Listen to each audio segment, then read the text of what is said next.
Hello and welcome to another episode of Test, Optimize, and Scale. It's an honor to have Mike C-Roc here with us today, CEO of People Building Inc., the powerhouse behind the What Are You Made Of movement, has been recognized by Yahoo Finance as one of the top business leaders to follow in 2020. Mike, I could keep going on and on here. I know you have a list of accolades and want to get into some of your projects and discussion, but thanks for being on. Thanks for joining us on the podcast here today. Yeah, Jason, thanks for having me, man. It's always an honor to be interviewed. And the fact that anybody wants to hear my voice, I really pay attention to that, and I'm very grateful for that. So thank you for having me, and I'm looking forward to lighting this up with you. My pleasure. My pleasure. I know you've done a high volume podcast, enjoyed some of those discussions. Looking forward to getting in with you with you today. Where did it all start with you? Where did your career begin? How have you been able to build up these different entities, be known as a top business leader? Where did it all begin? It began with a lot of mistakes, setbacks, being around and allowing the wrong people in my environment and learning from those experiences. I did it the hard way, man. And I didn't have to do it that way. I'm sure it could have been harder, but I started in in-home sales back in 98. I've been in sales, I think, since the mid 90s. And I just learned how to sell, learned how to talk to people and communicate. And then as I went into business, I didn't always know, keeping core values in alignment, making sure that, you have certain requirements and standards that you keep for yourself and others, and how important that was. And I learned that on the way. And now that I've learned that, as soon as I learned and put everything in place where it's supposed to be, the last 4 years, I've accomplished more than the prior 42. I think that adds up, right? So, so there's some things, once things come into alignment, they just explode. And that's where I am right now, in that phase. So yeah, that's, again, I've been in sales, real estate, mortgages, now tech. We have a podcast agency, and just jamming, man. And I love to speak. You'll be able to tell after this interview. I just love talking, and not about nonsense, of course, but really meaningful things to create unstoppable people. 100%. And it's like you said, it took 42 years, if I get that correct, to really refine the model, to test things out, optimize. You're at that scaling stage, just playing off the title, playing off our philosophy here, but being able to package that for audiences in, real estate, mortgages, tech. You're able to provide those cheat codes, as they say, right? And take them down a path you've been down, save a lot of steps for them along the way. Yeah, 100%. I'm not done yet either. I mean, I feel like I'm just getting started. But, in life in general, you should always be looking for things that work, right? Testing. I test things on my wife all the time. So my kids, I'm always trying to figure out like the hacks and how to speed things up and how to get things to work, and then lean into those things and then get rid of the things that don't work. And assessment also, Jason, like I'm always assessing things. I'm assessing my life. I'm assessing what do I do on a daily basis, if it's leading me towards where I want to go or not, removing things. So, and then in our businesses, like, look, the startups that we're working on, we don't know all the answers. We just know what we've done in the past for success, and we've seen other people do. And then we want to try new things too, that we haven't seen. And we just kind of fiddle around. And what you have a problem a lot of times with, though, is like, how much runway do you have? And that's what we're conscious of too. Like, how much runway do we have in order to get to the point where we're cash flowing and all that. So yeah, I mean, my life is all about testing and then trying to scale. Sure. And the runway, whether it's a burn rate or, some type of period of patience with your wife or partner, or, whoever it may be in life, being able to work off it there. How did you build your three entities? What are the distinctions between those? Well, I started in the mortgage space, and I work for, a umbrella company that has all the underwriting and all that in the mortgage space and closing, and we run the front end of it. And I run that. And I started as a loan officer back in the day. And I decided, this happened stages of my life. And I think a lot of people go through this. Like, I get to a point and I'm like, okay, what's next? And I'm like, well, as a loan officer, next thing is to manage. And the next thing is to open branches, and then open a division with several branches. And that's kind of what we looked at. And we did that. And we grew to 7 branches, 50 some employees. the ups and downs of the mortgage business with the economy and rates going up and down and all that. We deal with that. And then one morning I woke up and I'm like, you know what? I'm tired of being a prisoner to the mortgage industry. I'm tired of being a prisoner to the economy and rates and all that. I want to go out and explore and see what other flows we can create. And in doing that, I set off on a journey to meet people and really start interviewing people. And I started the podcast, What Are You Made Of?, to really interview people and find out who they are, what the ingredients went into making them the success that they were. And in doing that, I ran into some people that I realized, by the way, so let me go back for a minute. And when you're in any business and you've been in it for a long time, sometimes that business grabs onto you. And if it makes money, if you're making money at it, it's not great money. Well, it's subjective, right? I mean, great and good is subjective, but to me, it was good money. And you get comfortable and you get set into it. And then you start to think like, what else could I do to make this kind of money? And you start saying these stupid things, which are all lies. And then you just settle. And that's what happens to a lot of people. And that's what happened to me. And I was, it came to a point at some point where I was just not fulfilled. And I was also not okay being a prisoner to my income and my people and that work with me's income being, affected by the economy and rates and the housing market. And I was like, we got to create something else as well so that we have several things. So in doing that, when I started interviewing people, I started to realize, wait a minute, mortgages aren't the only thing. Obviously that was the case. I just had this, this subconscious thing. And I started seeing other people having a lot of success and ridiculous amounts of money and impact in other businesses. And I started opening up my thinking. And that's how it opened up for these tech companies. I didn't even know I could be in tech. I didn't realize that I had the ability if I didn't go to college or know coding or engineering. And what I didn't know was as long as you know how to sell, you know how to work with people, you know how to visualize and execute, that you can get somebody to handle all the other things. And that's what was introduced to me by my partner, Jared Yellen, who is the founder of Project 10K, who I'm working with now. And what is the the initiative of Project 10K? Project 10K is build, scale, sell 10,000 tech companies in 10 years. And that was started by Jared, who had a successful tech company. He made himself obsolete, had 40,000 paying users, and he was in his mid-30s and realized that he's obsolete. And what is he going to do now? And he can ride off into the sunset, similar to in the mortgage space with me. Like I could have just rode off into the sunset doing that. But some of us are put on this planet, I believe all of us, but some people realize it, that we're put on this planet to do amazing things.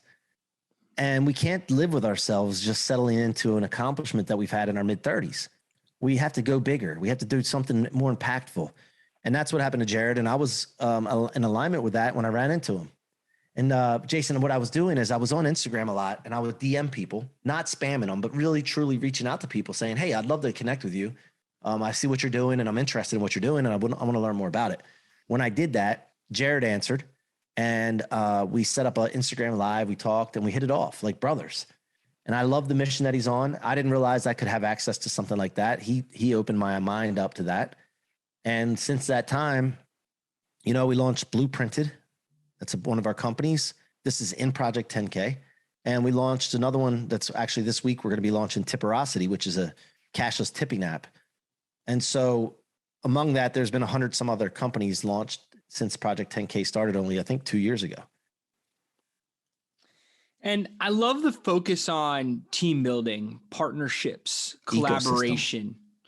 Your success experience, you were riding off into your own sunset with the mortgages, Jared with everything he had built, and being able to say, hey, Jared's excellent at tech. Look at his knowledge base. Here are things we can do together. I think it's such a great message. And, looking at solopreneurs out there, I often want to say, what partners could add value to what you're doing? What area of expertise can they bring to the table? So, big fan of what you put together in that regard. And it sounds like you've continued to do for Blueprint, for Tipperosity, and for other projects you're associated with. Jason, look, man, entrepreneurship is a lonely place sometimes, man. And especially in tech, when you don't know what you're doing or never done it before, and you get into this and you're like, oh man, what do I do? Yeah. Now, the number one thing people need to understand is they need to reach out to people and start promoting what they're doing. Yeah. That's the number one thing. And that's part of testing, right? You got to promote. People don't realize that. And then they they become the best kept secret. And for some reason, we all go through it. I'm loud and I get really loud. I go a lot of places. I'm on Clubhouse, Instagram. I've grown a big following. I get loud about what I do and I still feel like it's not enough. Yeah. I learned something from Grant Cardone. Him and his whole company and team, Jared Glenn over there, they always wake up every morning pretending nobody's ever seen anything they've ever done. And I freaking love that. Yeah. So that puts something into me that like, oh man, nobody knows what I'm doing. Even though I have hundreds of thousands of followers, a large email list. We've sent emails out. We promote. I do talks all the time. I'm on shows all the time. Over 700 podcasts, including my own show in the last 4 years. And I still feel like I'm not doing enough promoting. So promotion is the most important thing. And, I just and that's not just your company, Jason. That's like your podcast that you're doing, the wins that you have. I even think that you should promote your setbacks and share what you're doing about it so that other people can see the transparency. Everything that you can think of that you can promote to get people to know who you are, what you're doing. And I think that's so important. Yeah. And like you're mentioning, even the biggest names, the biggest brands, waking up with that mindset of no one's seen anything we've done. How do we get it out there? How do we show social proof? How do we get more distribution? How do we get this thought leadership to the audiences it's created for? Yeah. And I think that for me, what I did early on was I built trust in a community. I put so much content out there that if anybody wants to know who I am, they just go search. They can find stuff all over the place of me talking on podcasts, social. And I think that's important because people really get to understand who I am and what I'm about. If they don't like it, that's fine. That's self-selection out. They can self-select out. Then when I bring a product to the market or a company of something that we're going to do, then people can choose to do it if they trust me. And if they want to work with us and they know that I'm legit and I want to help people. Everything I do is all about creating unstoppable people. And when we do that, I think it's important that you establish a personal brand ahead of time. Some people hide behind their companies, which I don't quite understand. I agree. I subscribe to the thought that individuals are the face and pull the brand versus having the brand at the forefront and employees as this kind of anonymous team behind it, or, job titles as the CEO. They don't really do much publicly, but they're the CEO. That's not really, how I was taught and what I see to be the most effective with brands. So I'm with you on that. And when looking at trust, when looking at doing things for the purpose of, helping others, it is in many cases rare in what people seek out in the business world today. Referrals so important because you have a trusted source saying, hey, speak with this group. Review sites, other types of social proof, maybe being featured by some top sites or some top influencers, some top industry leaders go such a far way, because in any industry, there can be groups that are, we'll say, inconsistent. I don't want to go as far as say bad actors, but just groups that don't end up doing what they say. And so to have that likability, trustability, to be able to, do it out of the value you get just for being of impact, I think says a lot, and probably, has a lot to do with why your brands, why you're speaking, why your coaching has been so impactful. Yeah, I think in the commitment that I've made, in the first place. But let me tell you something with startups, man. I was just thinking about this as I'm going out, and people don't always realize when they hear me talking about my products or companies, they don't realize that I'm testing things out all the time. And talk about trust, like everything I say, I'm testing things out to see what the best messaging is. But anything I say, we will definitely back up, and I'm looking always for what's the thing that's going to make people feel comfortable to make a move, or what pain points do I need to speak to that's going to wake people up to make a move. You can have a great product, and if people just don't get what it is or how they can help them, or how can it solve a pain or make things more efficient, it's the greatest product in the world. They just don't understand it. Your messaging needs to be fixed. And there's so many things that, you're testing a product, but you're not always testing just the product, you're testing the messaging, and I think that's important to realize as well when you're in startup mode. Sure. Focus groups, different types of market tests. I think everything should be based off data versus assumption. So if I hear founder, marketing team, what have you, sharing their messaging and then mention they haven't tested it yet, To me, there's a lot of variant studies that we need to do to see which audiences are responding to which sets of messaging accordingly. We need to base it on the actual findings. So to be able to have that running, to be able to say, yes, this is what's working and here's why, makes all the difference.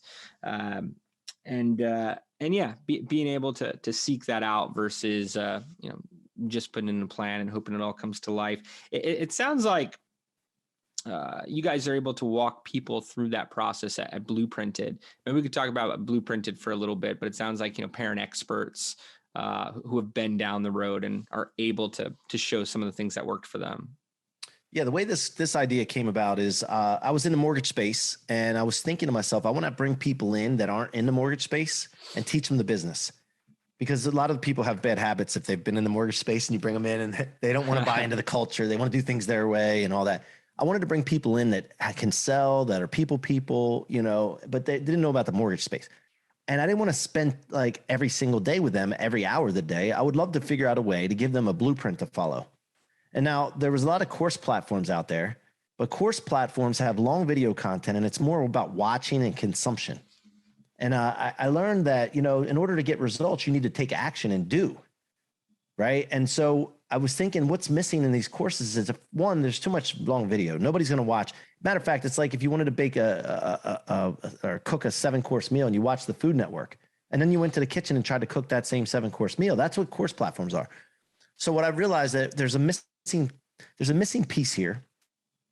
And if we could create a platform where people are that are experts that want to share something, how to do something with someone, if they were kind of guided in a guide, like a template form with milestones and tasks, and they had to lay out exactly what to do, the tasks to follow for people to accomplish something, we could create a platform like that. That's what Blueprinted is. If you're building a house, you don't watch something on a video to watch how the house is built. You do things, and you follow a blueprint. And so that's what we just created. In a mortgage space, I wanted someone to be able to come in for the first 90 days. Monday, they know what they're doing because it's taskified. Tuesday, they know what they're doing. And at the end of 90 days, they have a pipeline built, relationships built, they have money coming in. And I thought about how this could go across tons of industries and how coaches, consultants, and trainers that specialize in different verticals could come in, whether it's relationships or marketing or tech or business or whatever the case is. I have one on there, how to start a podcast. People need to know how to do that. And if we could do that, we could provide a platform for people to share that knowledge and actually get results and have people completing blueprints rather than the courses that aren't getting completed. Yeah. And so that's how we came up with the concept of Blueprinted. I love it. I get asked so many times about podcast questions, whether it's lighting or mics, what we're doing for distribution, audio, marketing, and I know we had to go through various stages to get to this point, and there's always further roads ahead. I actually want to get a cool background like yours. I like that setup on the wall you have behind you. There's a story behind that. There's a story behind that too, that I was in the dining room doing my podcast when I first started. And I would always be, my wife would come in or kids would come in. I'm like, God, I'm doing a podcast. Now that's kind of like idiotic of me if I look back on this and think that they're supposed to be quiet in our own house in the kitchen, but I didn't have any other space to do a podcast in, and I was going to do a damn podcast.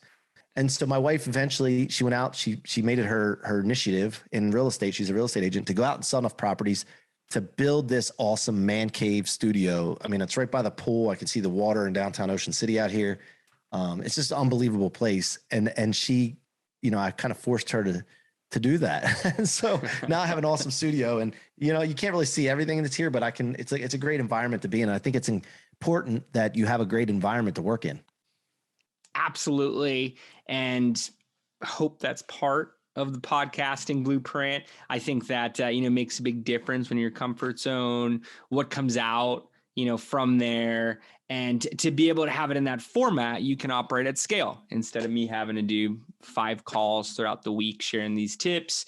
I could go to, thousands of people, hundreds of people, whatever it may be, depending how much traffic there is. So, yeah, like you said, not just a long video, but an interactive platform.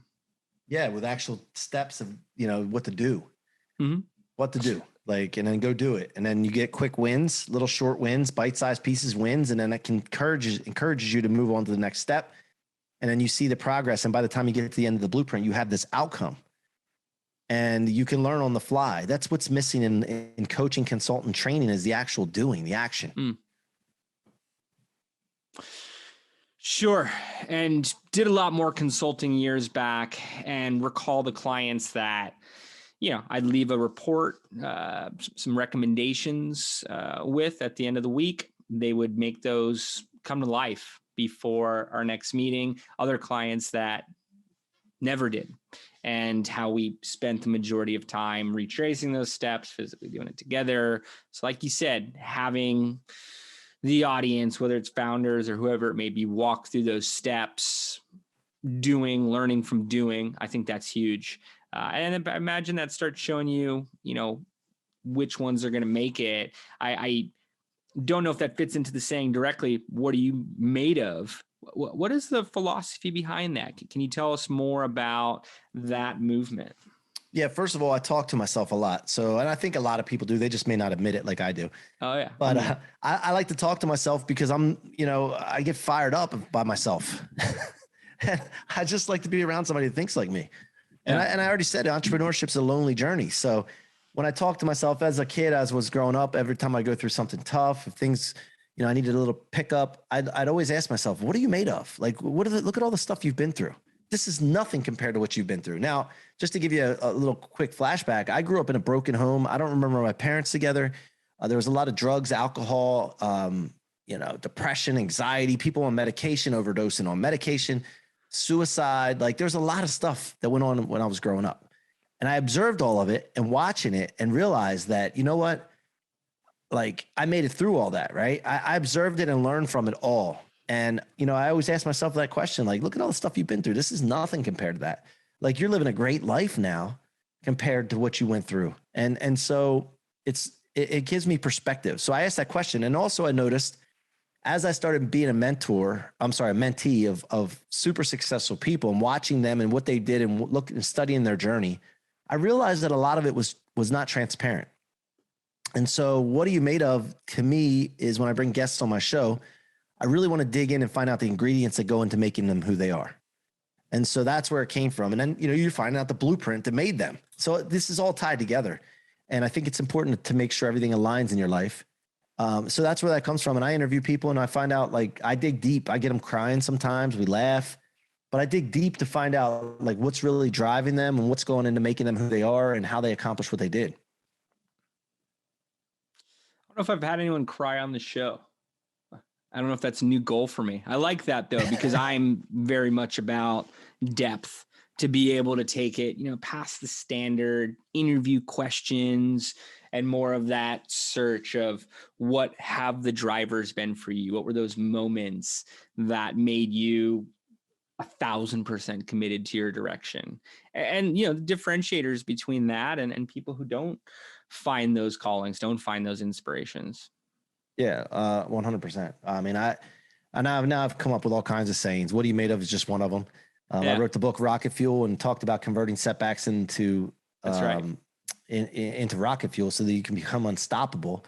And in there, I mean, I got things like thrust is a must and all different kinds of things. And by the way, this, Jason, if you're talking enough, there's so many quotes that people can take from those podcasts that you've been on or Instagram lives, and then they can make quotes out of them. But yeah, that's some fun stuff. Sure. Thrust is a must. I like that. And I have always quoted one: breakdowns lead to breakthroughs. Meaning, let's say it's with a partner, a client, and a breakdown occurs. How we act in that situation can lead to a breakthrough. In our collaboration, in the performance of the campaign, in the growth of the organization, and to a stronger degree than if that breakdown had not happened. So, I train team members for that. I don't want them shying away from a conversation around underperformance. It's part of marketing, part of entrepreneurship as a whole. Instead, how we act, what we do in that situation can define who we are as a group, as a team, and of course, the results that the other side is going to have. So breakdowns lead to breakthroughs. Sounds like some of what you're saying with rocket fuel of use any, shortcomings, any issues, any obstacles as the actual source for something much bigger to be created. Yeah, look, everything's a perspective. There's really no evil and good and all that. Everything on this planet is energy, and it's made of different elements, right? And atoms, if you think about it, and they're just made of different numbers of those things. So it's basically how you look at things, how you choose to look at things. And I talked about this today. I do a clubhouse room in Tuesday mornings and Breakfast with Champions. I talked about today about the fact of you can play whatever Netflix or YouTube video you choose to do for your life. As a matter of fact, most of us are choosing the wrong ones. We're choosing fear and anxiety and, and we're all choosing it. Like people just don't realize they have the power to choose that. So I choose, and not all the time, 100%, I'm not perfect, but I generally choose to create the life that I want. And then when I do that, and Jason, this is important for people to understand or listening, is that when you do that, and the reason people aren't as intentional as they want to and really shoot big and really get clear on what they want and that perfect life is because they got to give some of the things up that they have now. And they're not willing to separate. They're not willing to separate. Maybe you have to give up going out to dinner as much and going out to nice dinners. And maybe you have to give up going away as much with your family right now. Maybe you have to give up the car you drive right this second, or the house you live in right this second, or be able to feel like just, again, startups, you got to invest money, you got to raise money, but you got to maybe not take pay for a while and live off of savings, or God forbid, build some credit card debt that you have to do at that time. But we think in this moment that's going to be permanent. What we have to give up or sacrifice right now is permanent. And most people aren't willing to do that. They don't want that uncomfortable feeling. And knowing that it's not permanent, no matter what, you can always start over. And not that you want to, but you can always start over. And what's the worst that can happen? I always think about this, like Tom Cruise and Cocktail. Like you can always go to the Caribbean and be a bartender. Yeah. And nobody wants, I mean, some of my partners, when I said that to them, they're like, what the hell are we doing here in the mortgage business then? Like, why don't we go do that? But that's, to me, it's like, I think the worst case scenario is like, worst case, we got to do that. And so I'm all in, man. Like when I do things now, like I'm all in. Like I'm willing to go into debt. I'm willing to whatever I got to do, because I believe in anything that we take on. I believe in it wholeheartedly. And that's a common trait that I've seen some of the billionaires. I was in LA and Palm Springs last week, hanging out with some people that build billion-dollar brands. One guy skipped being a millionaire, went to a billionaire in his company. I mean, that's pretty impressive. And I look at all these common traits, and then the common traits is they're persistent as I don't know what, and they do not quit. They're all in committed. Like this guy went into 600,000 into debt before he struck it. 29 failed startups, finally got it. Right. I mean, I'd rather live my life doing that, testing, and bang, it works, or testing. I'm going through this journey in debt, man. Sometimes you get stressed out. Sometimes you deal with people that are not the right people, all this stuff that can happen. And then if I die, I die. But I'd rather do that than live a life that's just mediocre and me not trying to go after my potential. That's the choice I make. I think that it's more exciting that way. I don't know, man. And I just never want to succumb to boredom and complacency. Life's too short for that. And as you're saying, you get to determine the narrative. You get to determine what the theme, the feel of your Netflix, of your YouTube show is. So for yourself, and I could agree. Some days being a bartender in the Caribbean sounds pretty nice, but that's always there for you. You could fall back on that. Meanwhile, you're aspiring to these big things up here. And then as soon as you're there, you're looking towards the next ones. And that's what gets you going. That's your, don't want to misquote the book, but your rocket fuel to an extent. You're able to keep building and building and building off of that. I have similar things for myself of, I could always go back there. And also similar moments from like, I'm never going back there. I'm building off of this. I'm going to these next levels. And, time's the most precious resource. So I think people forget that all we have is perception. We get to determine who the voice in our head is. Like you said, you're talking to yourself. I'm talking to myself. It's there. It's a constant, and change is a constant. So determining where your next changes are going to go. Hopefully there's, some events that take it to much higher levels. You mentioned the party that never became a millionaire. They hopped right to a billionaire. Probably some unexpected factors there that catapulted them, but being able to play for those, being in the listening for those, and just want to say it one more time, you get to determine that narrative.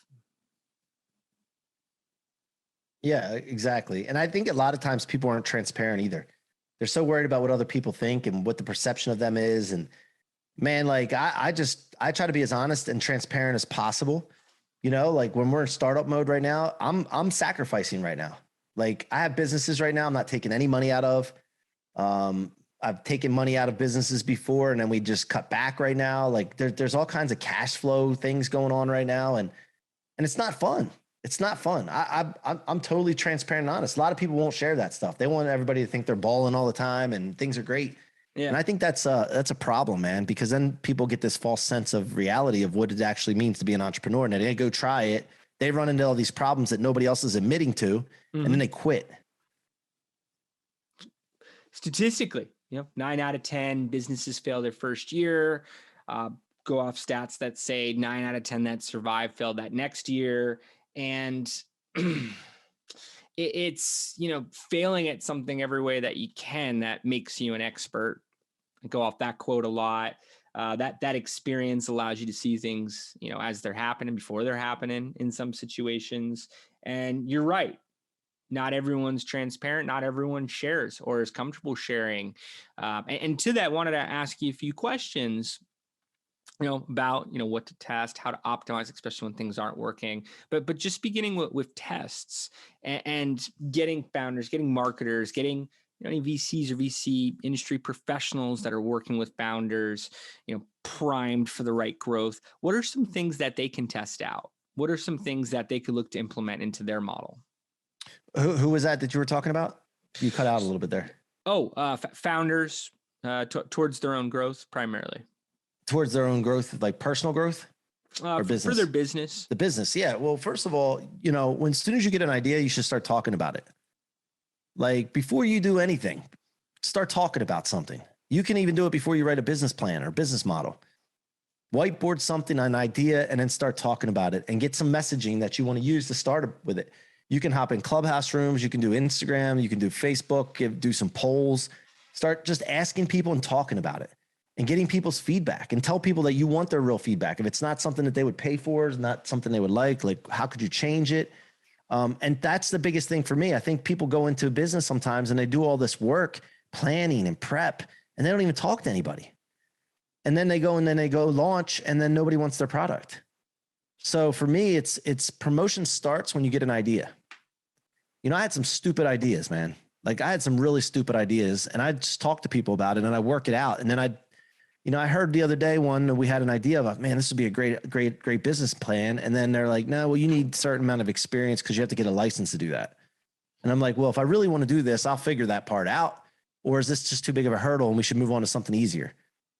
I come up with ideas all the time and I'll talk to people about them. And then if they shoot me down, I'm not like, I don't always listen to everybody. But sometimes like I look at where they're coming from and what knowledge do they have? And then other times I'm like, I'll show you this will work.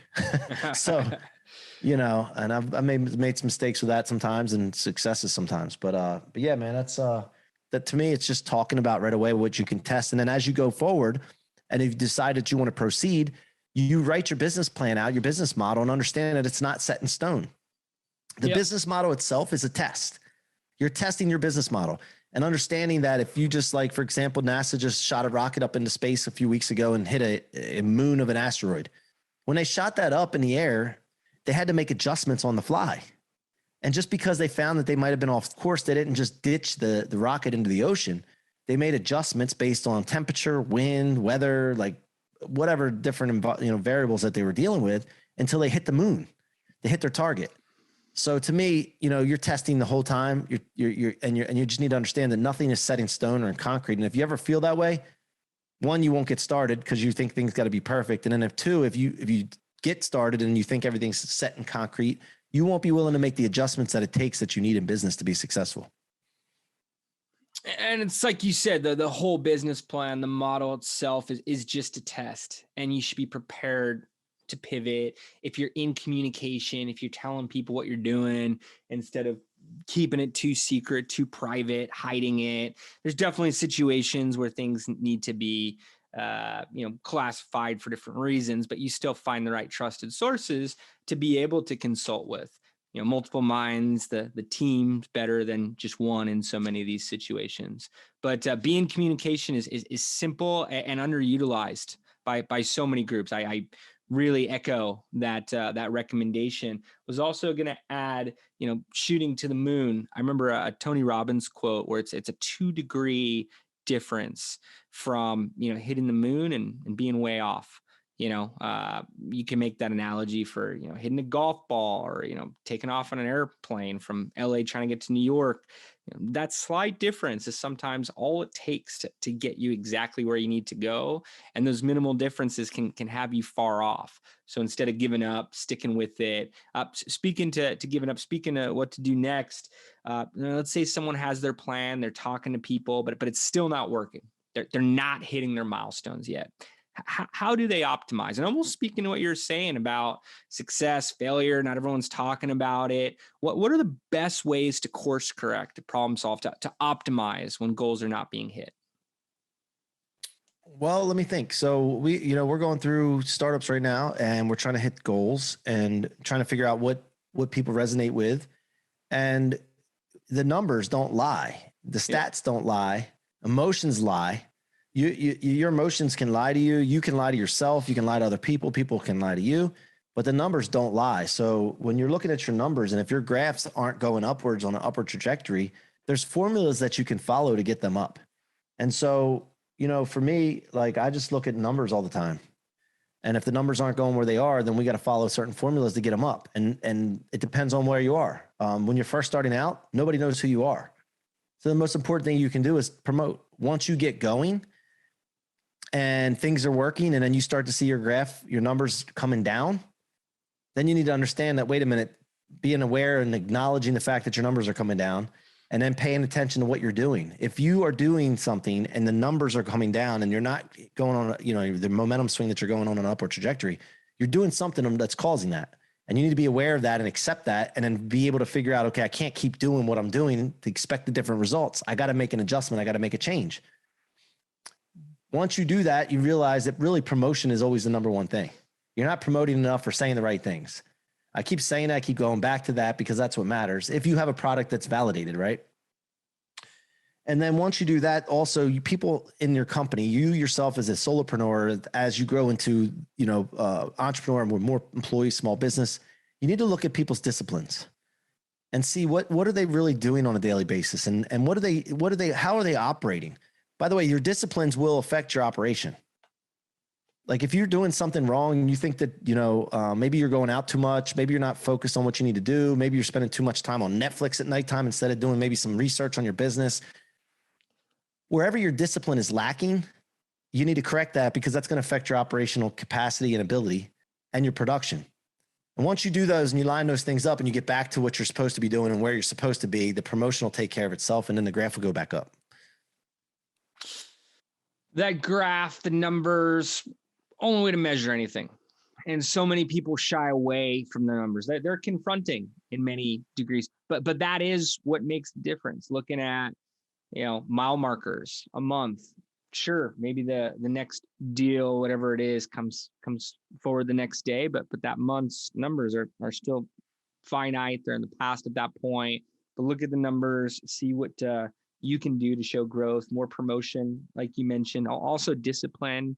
Love how you pointed that out. I see that to be, looked at as separate from business in many cases, but it is not. What you're doing outside of work affects, what you're doing inside. Most people, many founders, you can't tell whether they're working or playing. They're just always going after their vision of perfection. A lot of the most successful leaders I find. So having that set up. What about scale? So, let's say you get everything dialed. You've made the right corrections and you are seeing performance. The model is delivering. How do you get it to a bigger arena? How do you take on more market share, more markets? What are some tips towards scale? Well, first of all, in order to scale, I always look at the thing where I'm going through this process, right? I got to document everything I'm doing that I find works. Most people don't do that. They go to a point and they're making money and they just think that that's good and it's working, and it's not, but they don't document what they're doing. This is why Blueprinted is so important. And people need to document what they're doing, their systems and procedures, standard operating procedures, systems, and everything. Document it so that you can replicate and duplicate it. If you had to go back and start all over again, you can definitely do it again because you have it documented. Secondly, you're going to need to duplicate. You're going to need to add people, and those people are going to need to know what to do, and you're going to need to set them up for success. And the only way to do that is to be able to document what works so that you can train them and teach them to do exactly what you do, and they can replicate you and get really good at it. And then they can actually train other people, because people are the part of scale that most people mess up on. They bring people in before they're ready, or they're not teaching them and setting them up for success. And so that's the first thing as far as I'm concerned with scale, is always document and then be able to replicate what I've done. And so that those folks can like multiply like ants.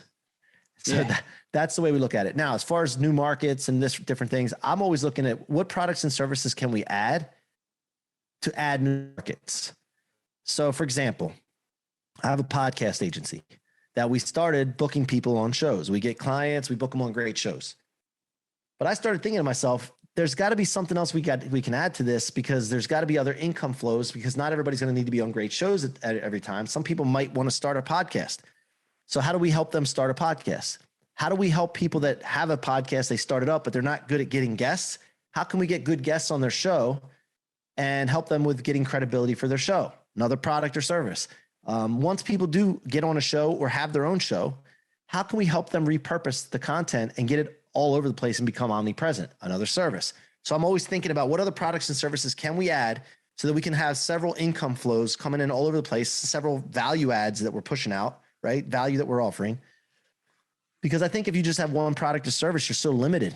And if that thing goes away, or if there's a hiccup in it or whatever, everything gets disrupted. Your one flow of income gets disrupted. And I don't think you can scale with just one thing. It just doesn't, to me, it's too dangerous. There's too much of a threat. Hands are tied, really has to go right, nothing in the back burner.